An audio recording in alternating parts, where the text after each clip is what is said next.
Hai semua, balik lagi bersama saya Cica di sini. Kali ini saya bakal ngelanjutin alur cerita 5 Daudi versi novelnya ya. Dan semoga kalian suka. Oke, tanpa banyak basa-basi, yuk kita simak alur ceritanya.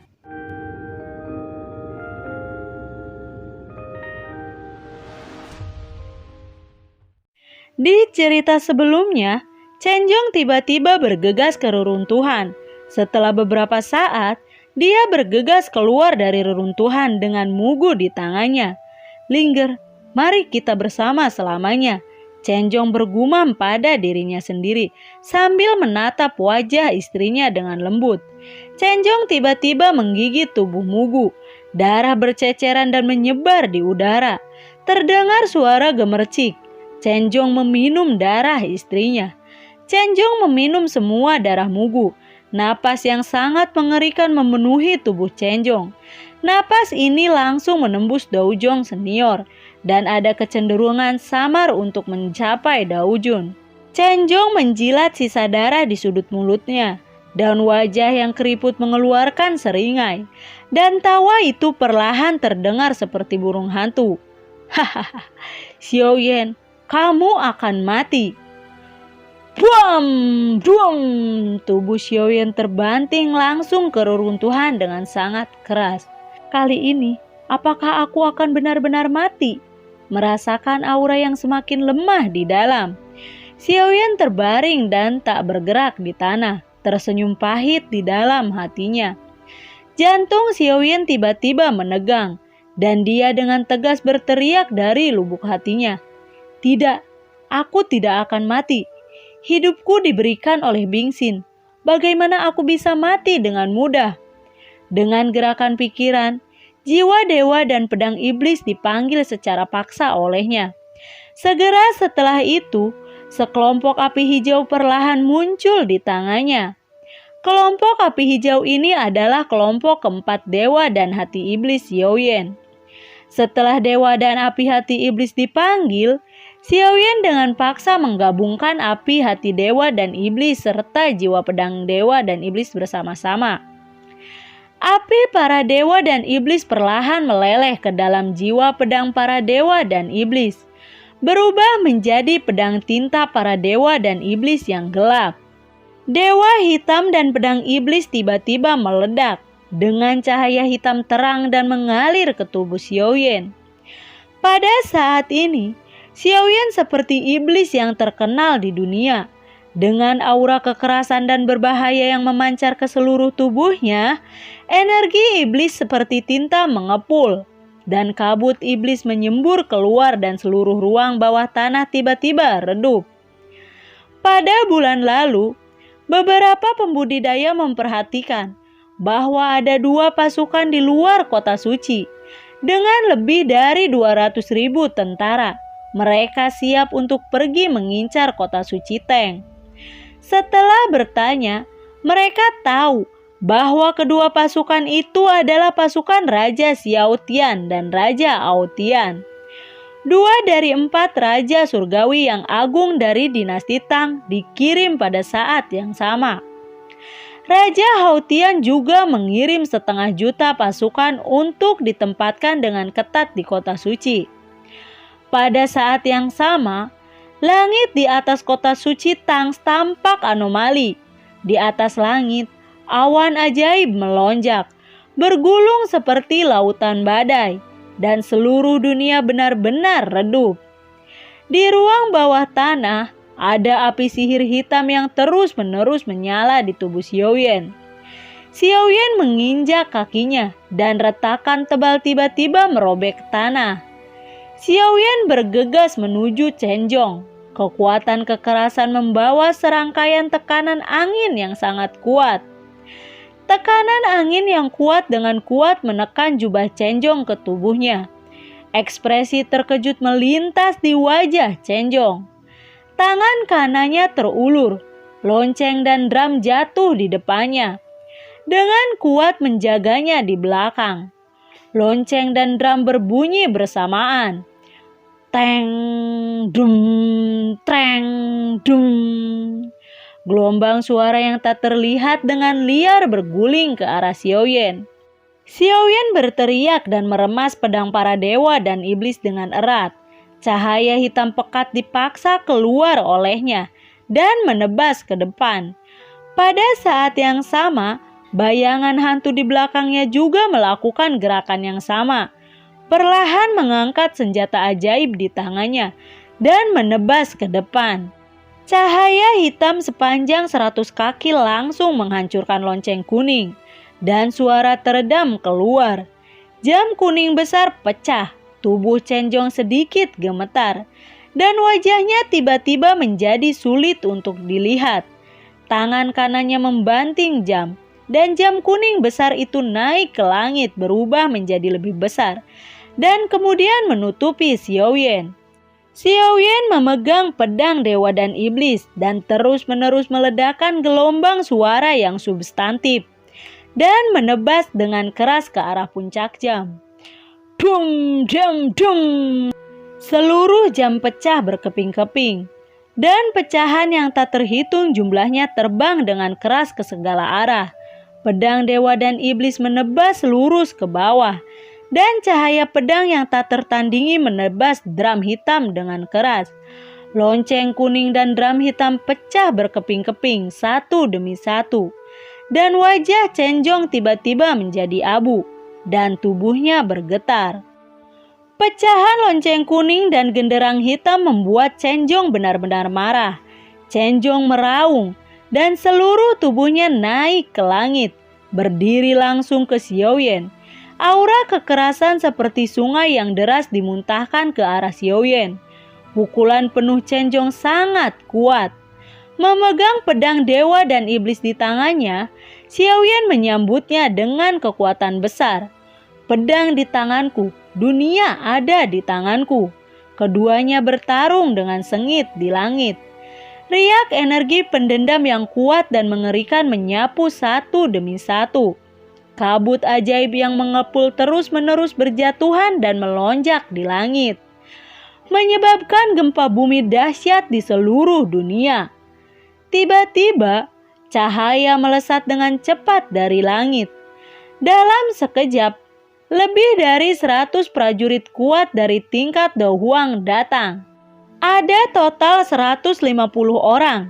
Kebanyakan dari mereka adalah Dao Huang, dan 5 lainnya adalah Dao Zhong. 150 orang ini datang ke depan, tanpa mengucapkan sepatah kata pun.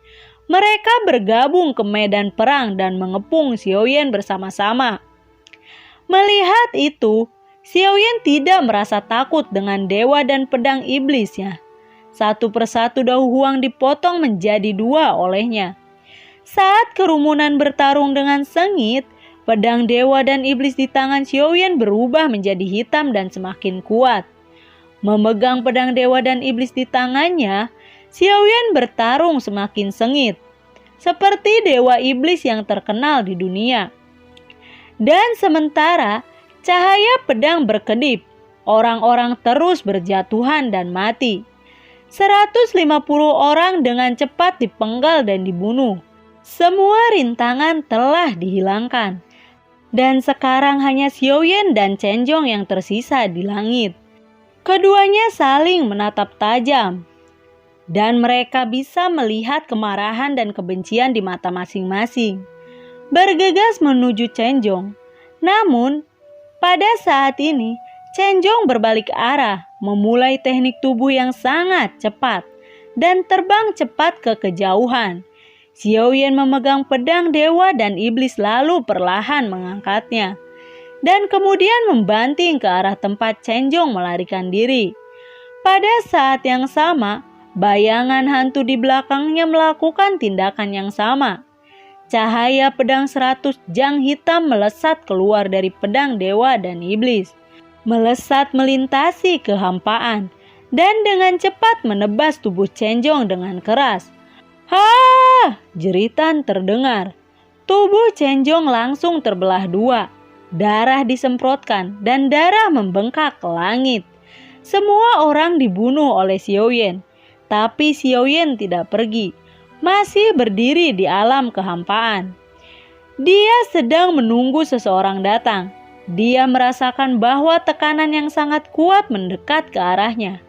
Setelah beberapa saat, ada segumpalan awan iblis bergerak dengan seorang pria tinggi di atasnya, memegang pedang panjang gelap di tangannya. Pria itu secara alami adalah Tang Hao Tian, dan pedang panjang di tangannya adalah pedang para dewa dan iblis. Xiao Yan, kamu benar-benar mengejutkanku. Aku mengirim begitu banyak orang kuat untuk membunuhmu, tapi kamu masih hidup, ucap Tang Hao Tian. Kamu membunuh Bingxin. Aku ingin kamu membayar atas apa yang telah kamu lakukan, ucap Xiao Yan. Pertarungan pun pecah. Keduanya menggunakan kekuatan penuh mereka dan menebas satu sama lain dengan pedang dewa dan iblis. Treng, treng, sreng, sreng. Xiao Yan dan Hao Tian masing-masing memegang pedang dewa dan pedang iblis dan bertarung dengan sengit. Setiap kali mereka saling berhadapan, ledakan menggelegar terdengar. Saat mereka bertarung dengan sengit, semakin banyak retakan di atas Dungeon. Kemudian ada banyak batu yang jatuh. Seluruh Dungeon benar-benar menunjukkan tanda-tanda kehancuran. Ketika Tang Hao Tian dan Xiao Yan bertarung dengan sengit, di luar kota suci Tang, dua pasukan Tang Xiao Tian dan Tang Hao Tian secara bersamaan melancarkan serangan ke kota suci. Tentara yang tak terhitung jumlahnya terbang di atas tembok kota dalam kegelapan, seperti awan hitam dan mengalir ke kota suci. Tentara Tang Hao Tian sudah membuat persiapan. Pertempuran tentara yang sengit terjadi lagi. Untuk sementara waktu, kota suci itu benar-benar kacau. Banyak tentara dan pembudidaya dalam perang ini. Kembalilah! Beberapa pembudidaya yang tajam berteriak dengan keras, lalu meregangkan tubuh mereka dan melarikan diri dengan cepat ke kejauhan. Seperempat kota suci hancur berkeping-keping dalam sekejap. Seperempat tanah kota suci dinasti Tang tiba-tiba meledak. Tidak hanya korban yang tak terhitung jumlahnya, seluruh kota suci Tang berubah menjadi tumpukan reruntuhan. Penyebab ledakan besar ini tentu saja adalah runtuhnya kota bawah tanah. Dalam pertempuran sengit antara Xiao Yan dan Tang Hao Tian, setelah ledakan yang menghancurkan bumi, Xiao Yan dan Tang Hao Tian bergegas keluar dari penjara bawah tanah dan bergegas ke langit. Kedua belah pihak masih memegang pedang para dewa dan iblis, bertarung dengan sengit di langit. Dalam pertempuran ini, bumi bergetar dan situasi berubah. Pada saat ini, kekuatan keduanya bahkan sama dan sulit untuk membedakan Xuan Zhen. Yang mengejutkan para pembudidaya bukanlah kekuatan Xiao Yan, tapi usia Xiao Yan. Pada usia yang begitu muda, dia telah mencapai kekuatan yang mengerikan, yang bisa disebut menantang surga. Terlepas dari hasil pertempuran hari ini, nama Xiao Yan akan bergema di seluruh kekaisaran Tang dan bahkan benua timur. Ada keributan di antara banyak orang. Siapa nama pemuda itu? Seorang kultivator berbisik kepada temannya. Dia Xiao Yan. Tampaknya dia baru berusia 17 tahun. Pembudidaya lain menjawab dengan terkejut. Apakah pemuda bernama Xiao Yan ini benar-benar baru berusia 17 tahun? Suara kerumunan terdengar. Banyak orang terkejut dan tidak percaya, bahkan mengucapkan keraguan. Ketika banyak diskusi di antara orang banyak, Xiao Yan kemudian bergegas menuju Tang Hao Tian. Semua orang segera berhenti berbicara dan mengarahkan pandangan mereka ke medan perang di antara keduanya. Kedua pedang dewa dan iblis bertabrakan dengan hebat. Sreng, sreng, sreng, kentang. Kekosongan tiba-tiba hancur seperti kaca. Kekuatan pedang dewa dan iblis sangat menakutkan. Cahaya pedang benar-benar menghancurkan kehampaan. Betapa menakutkannya kekuatan ini. Saat ini, kota suci benar-benar direduksi menjadi neraka surga. teror dan kematian memasuki setiap tempat di kota suci. Di langit, banyak pembudidaya menyaksikan pertempuran sengit ini. Tiba-tiba mengubah ekspresi mereka dan menatap kehampaan yang tak berujung. Mereka bergumam, Itu apa?" Tiba-tiba cahaya terang muncul di kehampaan tak berujung, dan cahaya suci memenuhi langit. Cemerlangan suci mengalir turun, dan awan sihir hitam tiba-tiba terbelah, memberi jalan pada kecemerlangan suci. Segera, 3 sosok cantik dengan pakaian putih tiba-tiba muncul dari cahaya terang. Itu adalah 3 wanita cantik yang semuanya mengenakan pakaian seputih salju, seperti peri memancarkan kecemerlangan suci. Yang paling mengejutkan adalah ketiganya memiliki sayap putih di belakang mereka. Astaga, apa yang kulihat? Ternyata malaikat. Apakah malaikat legendaris itu benar-benar ada? Wow, ini benar-benar malaikat. Apakah ini benar-benar malaikat legendaris? Sulit dipercaya. Aku benar-benar melihat seorang malaikat datang. Perjalanan ke dinasti Tang ini benar-benar berharga. Seruan terus terdengar, dan semua orang bersemangat melihat malaikat legendaris. 3 bidadari yang jarang terlihat di hari biasa tiba-tiba muncul. Sungguh tidak normal. Malaikat adalah sejenis kehidupan khusus antara langit dan bumi. Mereka dibiarkan dengan menyerap energi spiritual langit dan bumi. Mereka lebih tinggi dari manusia biasa dan binatang buas. Mereka umumnya hidup di dunia umur panjang, dan manusia dunia jarang muncul. Mereka ternyata adalah 3 serafim. Serafim juga dikenal sebagai malaikat suci, sama kuatnya dengan petarung yang kuat. Dan karena fisiknya yang istimewa, dia bahkan lebih kuat dari petarung biasa yang kuat. 3 malaikat mengadu ke sayap putih mereka dan terbang seperti kilat menuju Xiaoyan dan Tang Haotian. Volatilitas yang kuat menyebar ke segala arah, mengibaskan awan ajaib yang mengepul. Gelombang paksaan yang sakral dan kuat datang, menyebabkan Xiaoyan dan Tang Haotian yang bertarung untuk sementara berhenti. Dan melihat ketiga serafim bersama-sama, kedua wajah menunjukkan ekspresi sangat terkejut. 3 serafim terbang mendekat dengan Tang Haotian dan Xiaoyan. Segera serafim langsung berbicara mengungkapkan niatnya. "Kami di sini untuk mengambil kembali pedang dewa dan iblis. Mari serahkan." Mendengar ini, wajah Tang Haotian sedikit berubah, lalu mencibir, "Lelucon, aku tidak akan memberikannya padamu." 2 malaikat bergegas menuju Tang Haotian pada saat yang sama. Sementara malaikat lainnya bergegas menuju Xiaoyan. Xiaoyan mengepalkan pedang dewa dan iblis di tangannya dengan erat, mendapatkan kembali energinya, dan menyapa malaikat itu dengan marah.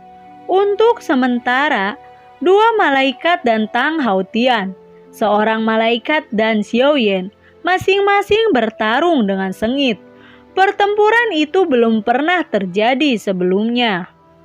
Lalu, bagaimanakah kelanjutan ceritanya? Nantikan video Cica selanjutnya ya. Bagi kalian yang suka akan alur cerita yang Cica bawain, kalian bisa like, komen, share ke teman-teman kalian ya.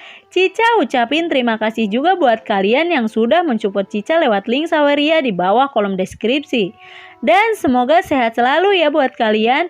Cica mohon pamit dan assalamualaikum. Dadah.